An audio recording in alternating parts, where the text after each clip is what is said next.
Syarat utama nderek Gusti Yesus.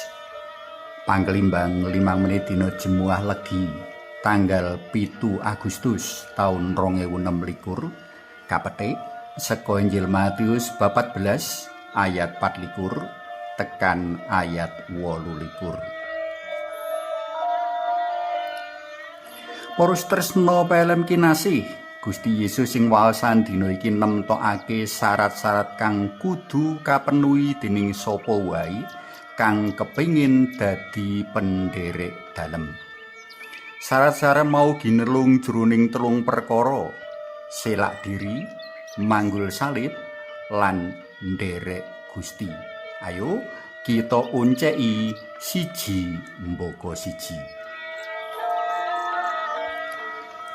Selak diri tegese nyingkur utawa nampik pepinginan, kasenengan lan kekareman kang cengkah karo kersa lan piwulang dalem Sang Kristus. Pepinginan, kasenengan lan kekareman mau kayata tindak molimo, main, madat, madon, maling lan minum. 5 perkara mau mujudake lawanging setan kanggo ngudal kadurakaning manungsa.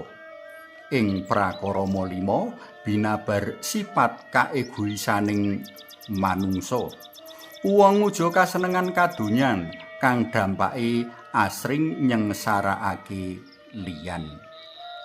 Manggul salib tegese sumadya nandhang sangsara, rekoso lan saempere minangka konsekuensi dadi penderek dalem Sang Kristus. Kaya dene Sang Kristus rila nandhang sangsara kanthi manggul salib inggo seda, kaya mengkono mau kudune sapa wae kang dadi penderek dalem Sang Kristus ngrasuk jiwa lan sikap pangorbanan kanthi penuh welas asih, ikhlas lan gambira. Tumrap wong Katolik ora ana pangorbanan tanpa salib, ora ana salib tanpa pangorbanan. Dene pangorbanan kang linandhesan salib dalam Sang Kristus bakal ngawohake kaslametan lan kamulyan langgeng. Saka kene, salib dudu prakara nista meneh, ananging sawijining kautamen kasuwargan. Wekasan, silak diri lan manggul salib katindakake kudu jroning wengkon nderek Gusti Yesus, dudu kanggo motivasi liya. Nderek Gusti ateges tutpuri nderekake panjenengane. Nderek Gusti uga ateges asrah diri lan siaga nindakake pakon lan tulodo dalem. Ana ngendi wae panjenengane madunung, makarya lan bebodro, wong Katolik ya ana kono. Ing kahanan bungah susah, seger kesel, wareg luwe, mulya rekasane Gusti, wong Katolik melu nyengkuyung ngrasakake. Cekae wong Katolik tansah ketut lan ngetut panjenengane, sebab panjenengane nati ngendika, ing endi enggonku, ing kono enggoning abdiku. Monggo sami kapirsani Injil Yohanes bab 12 ayat 26. Para tresna pelem kinasih, ing jaman saiki Gusti Yesus rawuh ana ing pasamuhan dalem, uga ana umat dalem kang kupiya tuhu ing piwulang lan ayan.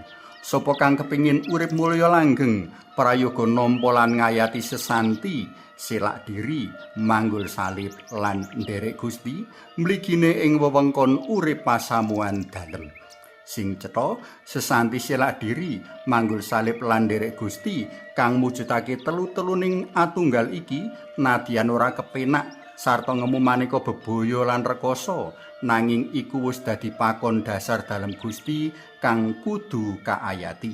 Mula ya ora bisa selak lan ora bisa nolak. Sing sapa arep nderek aku kudu nyilaki awake dhewe, manggul salibe lan nderekake aku. Mengkono pratelan dalem Gusti. Suwawi sami munjuk, kunjungan dalem Yang Rama, Yang Putra, Tuwin Yang Roh Suci. Amin. Gusti Yesus kawula munjuk sembah nuwun awit kekeran sabda dalem dinten menika. Kawula bingah dene kepareng manunggiling padunungan dalem. Ananging kawula ugi rumaos awrat mring pakon selak diri, manggur salib so ngetut paduka. Kawula sadar bilih asring langkung remen buru pikajengan piyambak, suthik berkurban sarta ngetut kamulyaning donya. Mugi awit saking berkah kegiatan dalem kawula saged dados penderek dalem ingkang satuhu. Amin. Kunjung asma dalem Yang Rama so Yang Putra tuwin Yang Roh Suci. Amin.